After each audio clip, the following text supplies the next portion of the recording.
Good evening, everyone. I was going to make two videos talking about how good I think the characters I will be playing in Season 3, Zafina and Miguel, are after the update. But I was going to start recording that tomorrow, and tonight I was just sitting down in practice mode and going through more in-game changes for different characters. When I got to Bob, I was so impressed with the buffs that he's got that I had to make a video talking about it right away.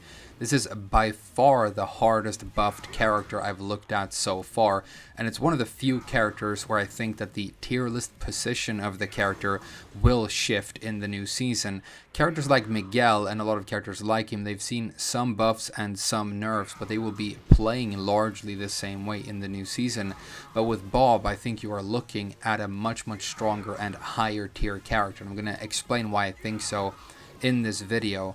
The first change that I want to talk about, where you're looking here at on the screen right now, is just me. I've recorded a 50-50 mix of my opponent Bob doing the already existing Crouch Dash 3-2 and its new mix-up extension Crouch Dash 3-4. And as you can tell, the 4 extension is steppable to the right, whereas if you try to do the exact same sidestep and your opponent performs the 2 here, the other extension, you're just going to block that. And what that means, I think, is that when you're playing against a high level opponent, they will option select by attempting this sidestep right most of the time.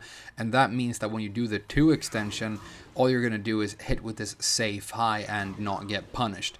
The 4 extension, when it does get blocked, is minus and it is punishable, but I haven't been able to punish it with anything faster than 10 frames so far, so I think it's either minus 10 or minus 11, which is a lot better on block than I thought it would be, and it's actually very safe for a mid normal hit launcher, so that's really cool. And this is all intended to be, of course, a mix-up for your Hell Sweep, and it makes your already powerful Hell Sweep a lot more dangerous. It creates this 3-way mix-up that I think is going to be extremely potent, and like I said, in a high-level environment, your opponent will probably be attempting that step right because they block one option and they evade the other, but in lower-level competition or in lower ranks online, I think 99% of the time, your opponent is going to stand block this string, and the worst thing that can happen in that scenario is that you eat a minor block punish when they block the 4 extension, provided that they know how to punish that properly. So you're going to be able to get away with murder when you're mixing your Hell Sweep with this string. And remember, if your opponent is being tricked by your mix-up and ducking when you do this, then you're just going to get a normal hit launcher in the case of the 4 extension, or a powerful high damage knockdown in the case of the 2. So if the mix-up is working the way it's intended to, you don't even have to worry about these worst case scenarios. You're just going to get a launch or a bunch of really high damage. Now what I'm showing you on the screen right now is just a couple of the easy combos that you can do when you connect with the new extension.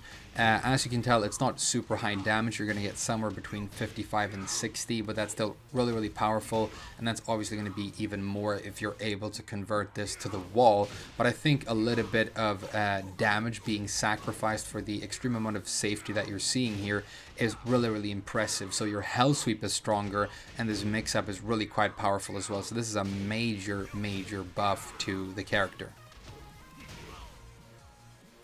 The next change I want to talk about is the modified counter hit properties of your down back 3. Now the reason I didn't check this change out right away when the patch came out is I was pretty sure it was going to be a minor change, maybe even a nerf. This used to give you the same kind of toe stun that you get off of Dragunov's down 2 on counter hit, or at least it did in Season 2.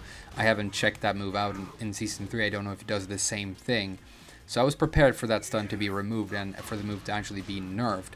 I never thought for a second that it would be buffed this hard, because what it does now is a face down, head towards knockdown for, as far as I can tell, a completely guaranteed back 3, which is a huge amount of damage and a really big buff to what was already one of your best low pokes. And I think this makes the down back 3, just bar none, pretty much the best low you have with this character. This already hits people on the ground and has good tracking. Now it has these amazing counter hit properties as well.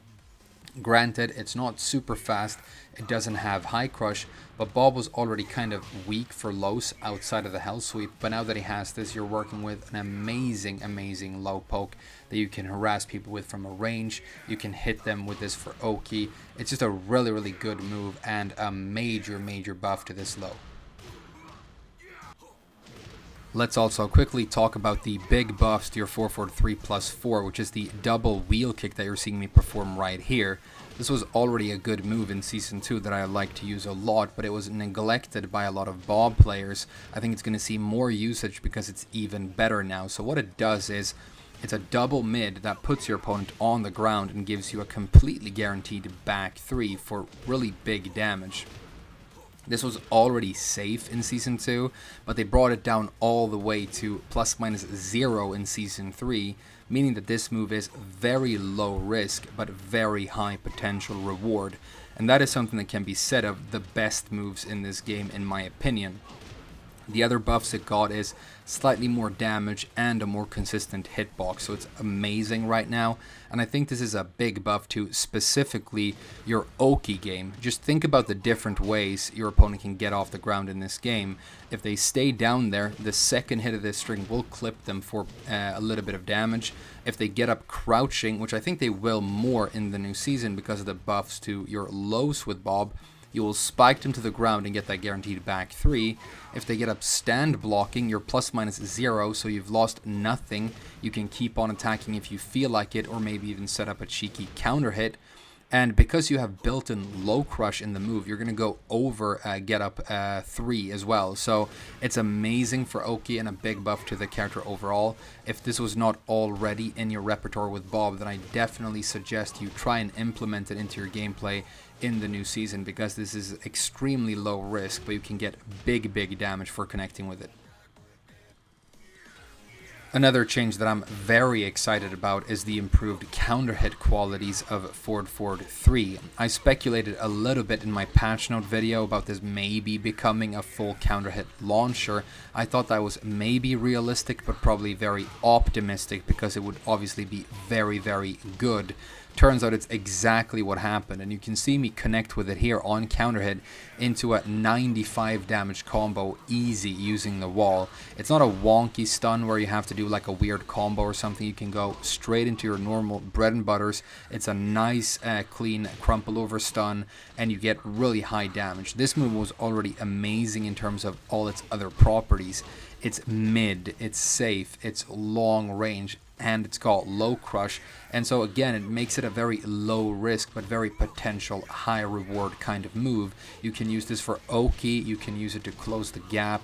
It's just very useful in a lot of different scenarios. You're not taking a huge risk for applying it, and you're going to get that occasional massive counter hit launch. So I think this move is amazing, and I'm going to be using it a lot in the new season. Finally, let's talk about Down Forward 1 and its changes. First of all, the 2 extension is only -10 now, meaning you're not going to need a big punish for getting that blocked, and that alone makes the string a lot more useful. But the other extension is not what I was expecting. The 1+2 is Bob attacking with his back, not his belly, and he puts himself intentionally on the ground. How good that is going to have to be determined after a lot of use in game. But one big interesting area of application that I see for it is something that Bob was already good at, which is stalling. You can see me do a lot of rollbacks here, specifically after a up forward 1+2 headbutt, and that is one way you could install in Season 2, but now you have this new option of putting yourself on the ground. Running out the clock is a deceptively good strategy in this game, and it can give you wins even in high-level tournament play. You do see things like that happening. And Bob does not struggle to establish life leads because he has a Hell Sweep and big, safe, chunky moves like the Lariat. So it's a strategy to consider in the new season. Not the biggest buff he got, but overall, this character is a lot better. And if you have any interest in Bob whatsoever, this is definitely the time to check him out. He comes highly recommended by me. He was already very rewarding and fun to play in Season 2, and now he's just a lot stronger, and I think he's going to go up the tier list. How high, we don't know. There's going to be a lot of changes in the meta, but this character is very strong going forward. Next, we're going to be talking about Zafina and Miguel, probably a little bit longer and more in depth. I have a lot to say about those two characters, but for now, maybe check out Bob, because this character is really cool right now. Thank you so much for watching this one, and I'll see you guys again very soon.